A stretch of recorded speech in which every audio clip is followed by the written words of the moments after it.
Hello, true believers, and welcome to my channel. Welcome back to my channel, Mr. Miracle Comics. My name is Dave, and today I have 5 more undervalued videos. So, as you know, I was on a little bit of a break for 2 weeks while I did some family stuff and visited some people. I'm back. Videos are going to continue every Wednesday again. Um, yeah, we'll get some good spec books going. I've got a few really good ones this week, so let's take a quick look. So starting with number one, I am going to pick the Invincible Iron Man, number 120. All right, this book is from 1979, and it is the first appearance of Justin Hammer. There's been a lot of rumors lately about Justin Hammer taking over Harry Osborn's role, or no, Norman Osborn's role, um, with the whole Iron Man and stuff like that. I guess Marvel and Sony weren't getting along with some ideas. If you saw the trailers for Spider-Man Far From Home, they showed Oscorp on the side of what was the Avengers Tower before, right? It had Oscorp, but if you went and saw the movie itself, that scene's not in there. Sorry, spoiler.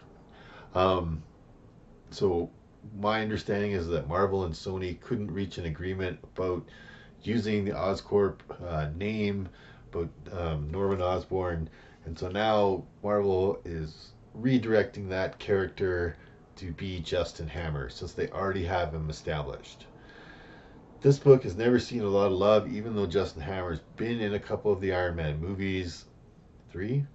Um, he was especially, in number 2, where it was kind of his plot. He was a main villain in number 2, and yet this book still sees no love. Right? I was looking on eBay. The low price for this book is around $2.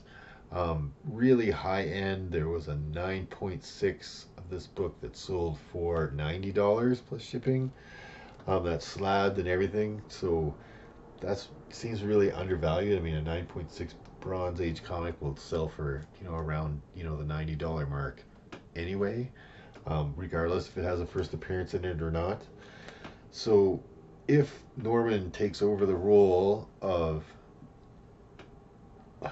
or if Justin Hammer takes over the role of Norman Osborn and starts the Dark Avengers, which there's been a few hints at already, um, this book, his first appearance, could see a significant spike up from $2, right? So grab this book now. I believe I got this book for free. This was a freebie that somebody threw in for me in an eBay purchase. So I paid $0 for this one. I mean, it seems like it's like a big deal, but or it's not. Nobody shows Justin Hammer the love, but if he becomes a big, important bad guy in the MCU, this book could see a significant spike. So if he does take over and there are Dark Avengers, and there's been some really credible rumors towards, the Dark Avengers, you should probably also be picking up Dark Avengers number 1, which is the first appearance of the Dark Avengers. Now, this book is from 2009. It, like I said, is the first appearance of the Dark Avengers. They are going to find a few things to try and replace the Avengers as a big squad. They're going to spread out the MCU, from what I understand, from what Kevin Feige has been kind of talking about. So things like the Dark Avengers might show up. Do I think there's a super good chance that the Dark Avengers will show up? I'm about halfway on it, right? But this book is really undervalued if they show up, right? Because I went and looked on eBay again, and selling price for this book, always flip over to the sold and see, on the low end was about $8, right? And that was, it's a modern book, so, very, very mint condition book. On the really high end, 9.8s were selling for around the 175 mark. That's slab 9.8, the whole deal. That's the really high end of the spectrum, right? So I would typically, think you're going to pay around the $20 mark for this book. Probably can get it cheaper than that. I know I got it cheaper than that. I got this for $12 off of eBay. So plus the shipping, which was another six. So I paid around the $20 mark. I paid what I feel it was worth. And yeah, but if they show up in the MCU and there's sort of a movie focus on the Dark Avengers, expect to see this book come way up from around the $20 mark.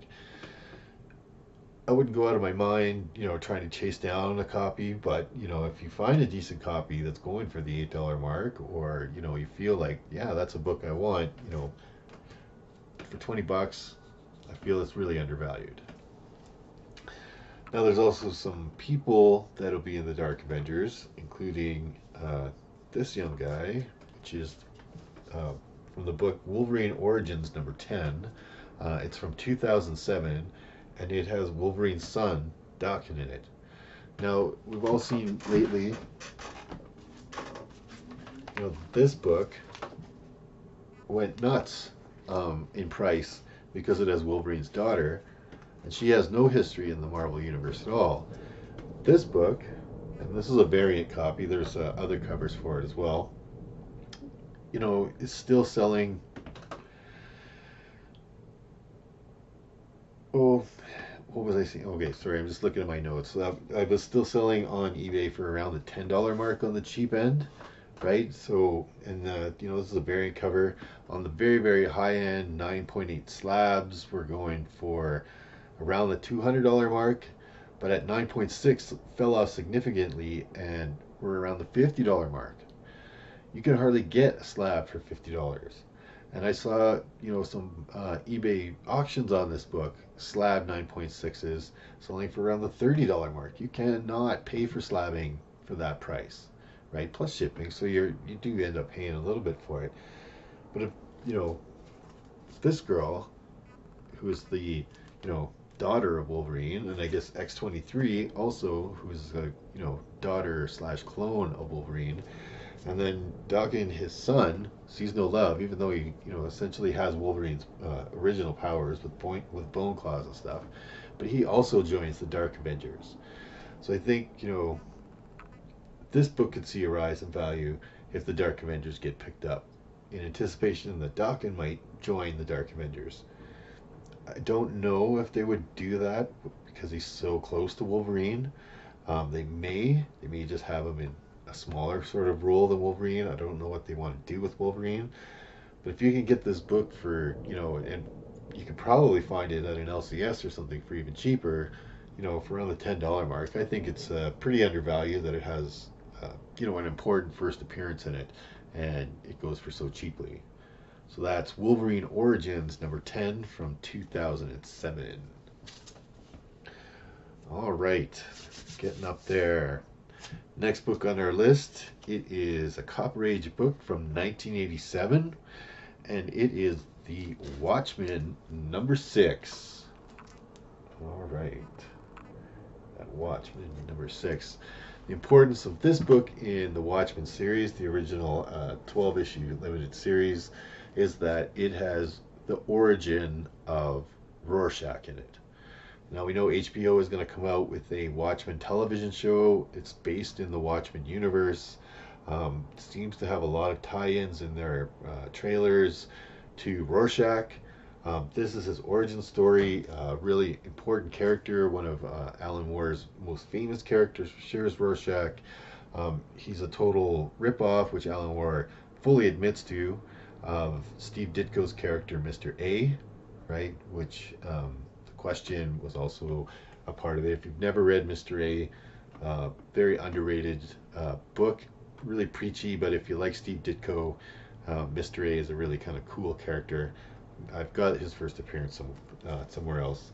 Anyway, so with the television show, we all know that HBO, really pushes the envelope with a lot of their shows. So hopefully they're doing that with Rorschach. They want to have competition out there for the streaming services, for the Mandalorian.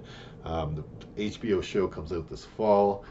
It does have a lot of links to Rorschach, so picking up his origin story is a good idea, I think. His first appearance comes in Watchmen number 1, but here, number 6, you can find on eBay for the $5 to $10 range, easy, right?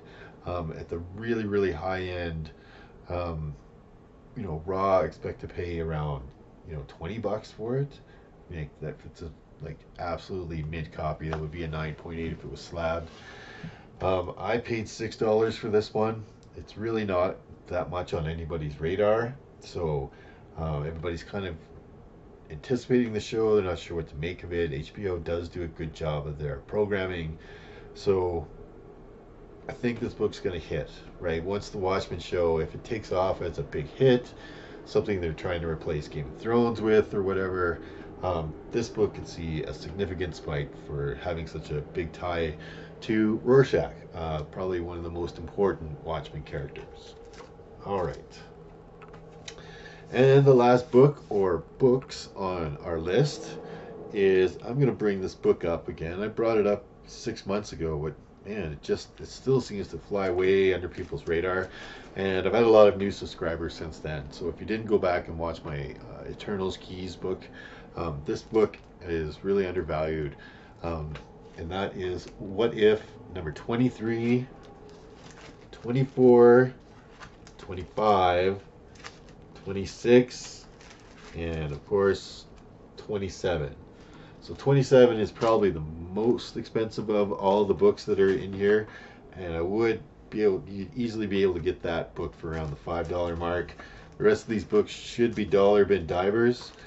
And what is so important about these books, is What If number 23 from 1980, right? So 23, 24, 25, 26, 27 from 1980. There's other content in this What If book besides a What If story. What If stories don't count into Marvel continuity. However, at the back of this book is a section that's called The Untold Stories of the Marvel Universe, which is Earth 616 continuity. And in here, it has the origin story of the Eternals, of the Deviants, of mutants on Earth, and of humans. And the Celestials get involved and how they do all of that changing and who creates what. And this is the Eternals origin story right here. This is MCU mutants origin story right here in these What If books. And you can get them easily out of dollar bins or cheap. I mean, What If from the 80s, man, it's so cheap still. Very undervalued. Nobody knows about this. It's not on Key Collector. It's nothing. There's nobody putting this up there because they don't know that this contains Marvel continuity. It is not a What If story. It is the untold stories of the Marvel Universe. It is continuity. It is, Marvel canon involved in this. And you can get it for $1. Right, I've seen no movement on this book in the last 6 months. This is a book you're going to have to sit on for a little bit, but I'm starting to see a few people mention it, right? And all it really needs is to show up on, a big blogger or a big YouTube channel as an undervalued book from a few people, and this book should take off, right? But you can still get it for $1, guys. Well worth it for $1. Even if nobody ever figures it out, and it's just me and you. And you have these in your collection, you only paid $1, right? Like, man, I'm finding them in dollar bins all over the place. Right, so these are the What Ifs. There's some cool What If stories in them too, so that's always nice. Right. This one, I like this one because it has Jack Kirby drew himself on the cover there. That's him swearing in Captain America's president. And of course the Phoenix Saga one, which some people do have overpriced in my opinion, but still could be had in very, mid condition for cheap. So be looking for those What If books, number 23, 24, 25, 26, 27 from 1980, because they contain the origin story for not only the Eternals, but the Deviants who are their enemies, all the mutant kind on Earth, and humans. It's the MCU creation story from the Celestials. All right. So we're just going to count these all as one book because they all kind of just have a few pages in the back of each book. If you've added them all up together, they probably come to about 1 issue's worth of reading, maybe 2. And yeah, very undervalued in my opinion if you can get it for $1, guys. So that's been our 5 picks for this week. I will be back next week with another 5 undervalued books, and hopefully continuing on into the future. Every week, I'm figuring out more and more books. I'm not going to run out of shows. So, this has been Mr. Miracle, reminding you that a day without comic books is like night. All right, I will see you guys next video.